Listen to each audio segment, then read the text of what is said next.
from 2010. That's the time I joined the seminary up to 2018. Then I went out for my pastoral experience for 1 year. I went to various parishes.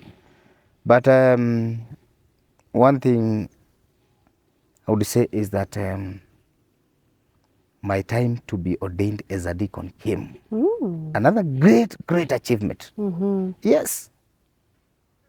Another great achievement, where I was ordained deacon in 22nd of June 2019 by my Archbishop. At the same place where we Anthony Muheria, the same parish Kigumo. So it gave me that opportunity so that I could serve for 3 months. I thank my bishop for that, for giving me that opportunity to become a deacon. That is in June, eh? Wow, I served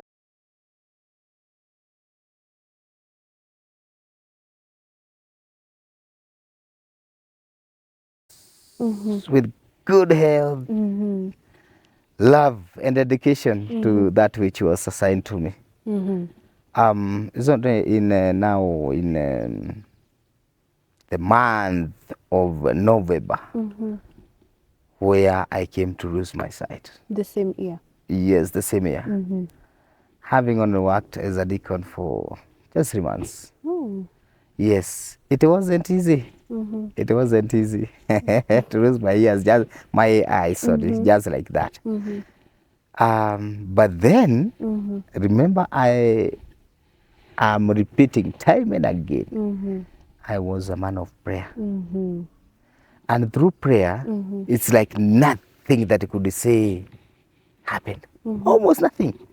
Because I didn't have time to cry, regret, and all that. No. I just continued. While my friends and my dear Christians would worry, I didn't worry as such.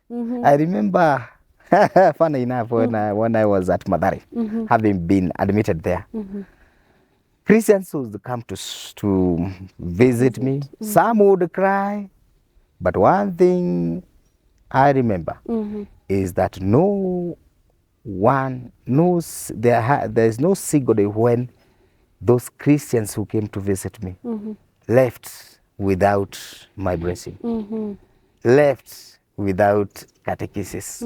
Then I think, I don't know where I would dare to say it was that good for me. It was an opportunity within my sickness. Yes, to even serve more, love more. Then I stayed like that for since 2019 up to where I am actually. But I want to say that it is in the year now 2023, the year that we are in, that I was ordained a priest. Congratulations. Another one. You see, those people who keep their hope in God will always get, they never lose. True. And that is another message to you, my dear young people. Those people who wait for the Lord, those people to all give God opportunities, physically challenged in one way or will never lose. There is nothing to lose. For those who believe and hope, all is not lost. There is a good message for you, my dear young people. A good message to all who at present are facing discouragement.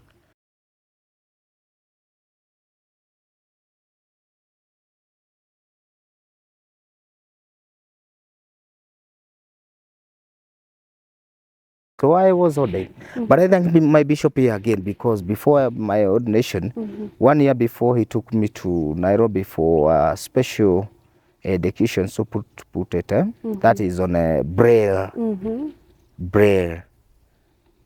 And after the completion of the same, he ordained me. And he sent me to this parish to work. I'm using the touch power. I'm using braille. I'm using other gadgets that he has provided for me. You know, without forgetting his message of encouragement to me at all times. Yes, at all times. So that's where I am today. And I'm happy in my vocation as a priest. And I have nothing to regret. Nothing to regret. Yes. some priests would always make jokes with me that, see now, it's an advantage to you because you are not like us. You may not face distractions as we do here. Yeah, true, physically, yes. Why, Father? Why, Father? You see, temptations, like that. But then there is something to enjoy the way I am adding my vocation, and that is why I'm saying I have no regret, no regret of the situation that I am in at the present. I enjoy. I'm able to say mass alone, yes. I'm able to catechize. I am able to go to meet the old and the sick out there. I'm doing like any other priest. And that is why I'm saying I have nothing to regret. Yes, and that is what I think that's the kind of approach that we should give to life as young people. Don't think that because this area has failed, the other one will fail. No. Don't think that because you have failed in achieving whatever maybe you wanted to achieve at a particular time that now all is gone. It isn't. I still believe that God holds even more for me. Yes. Clearly, a definition of disability is not inability. You might be physically challenged. You might be emotionally challenged. But you feel like the situation you are in currently, it will not enable you to achieve what you want, will not be able to achieve your desires and dreams. Okay. Fr Mithamo is a clear picture of your dreams are not defined by the challenge that you have, but your dreams will be achieved in one way or another if you keep on praying, if you keep on hoping, and you keep on believing. And people would think that maybe you get to a stumbling block and you fall and you don't pick yourself up, which is not the case. You need to keep on pushing. You need to keep on praying, because if God has a destiny for you, you're clearly meant to achieve it. So, Father, what is that last word you would give that one person who has lost hope, that one person who feels like they cannot achieve their dreams, that one person who has failed couple of times and feels like there's no win in their life, that person who is maybe physically challenged? What is your message, the last message to them? Well, it's good.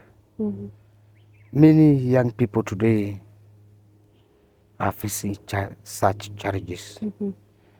But it is always clear that we are not the first ones to face such situations in life. Many people have come before and they have gone, and they have not just gone. They have gone having achieved something in life. It's only because they didn't give up. It's only because they didn't focus so much on the disability they have, but they focused on that which was within them, that which they ought to have brought out to the world. Because being physically challenged, for example, having lost your sight doesn't mean that you wouldn't go to a university like any other student and become a teacher. The same way you teach the same subjects. There is no subject for there will be no subject for the one who is physically challenged and the other one for the other. No. The point here is that let us not focus so much on our disability and fail to focus on the dream and on the thing that we must bring out to the world. Let us focus on that which we would like to become. Don't lose your dream simply because you have lost your leg. No. You see, before people would would think that having no leg, you can become a driver because you remember the kind of cars you used to have manuals. But today everybody is driving. True. Everybody is driving. So there are opportunities for us. And that is why I'm saying, focus and never fail to focus on what you are supposed to become. Because it's not about you here. It's about God. It's about God. And don't think that, rather as young people, don't think that that which you think you are supposed to become could be automatically that it is the same that God wants you to become. No. God changes for good. God can change for good, yes. God can change for good. So my point is that you still have that which God would like you to become. Don't lose hope. Don't lose hope. Focus on the strengths you have, not on the weaknesses that you think you have. Because in the eyes of God, there is no weakness. There is no weakness. And that is why I'm saying, you may find people who are nowadays we don't talk so much over the physical change, but people who are able differently. God has given them something special that we can never have in our own normal way of life. So I would like to really repeat this once and again, that your disability is not the one that would really define your dream. Your disability will not deprive you from reaching the level that God wants you to reach. Again, have hope, appreciate the way you are, because the moment you doesn't appreciate, you may also kind of put a block for other people to appreciate you. Do whatever you can be able to do in your situation. And that is why I remember sometime back I encouraged people and I told them, if you don't have a hand, use your leg to walk. If you don't have a leg, use your hand to do that which you can be able to do. If you don't have your eyes, you have your brain. Use it well. You have your mouth. Use it well to encourage other people. So there is that which you can always be able to do in your situation, unique as it could be. Yes. I don't think there's anywhere else you'd find such inspirational and motivational stories. If it's not on this channel, the Quo Vadis channel. I won't add more. The last words and the whole story of Father Mithamo is enough to finish this segment or this episode of our channel. As always, make sure you subscribe, make sure you like, make sure you share.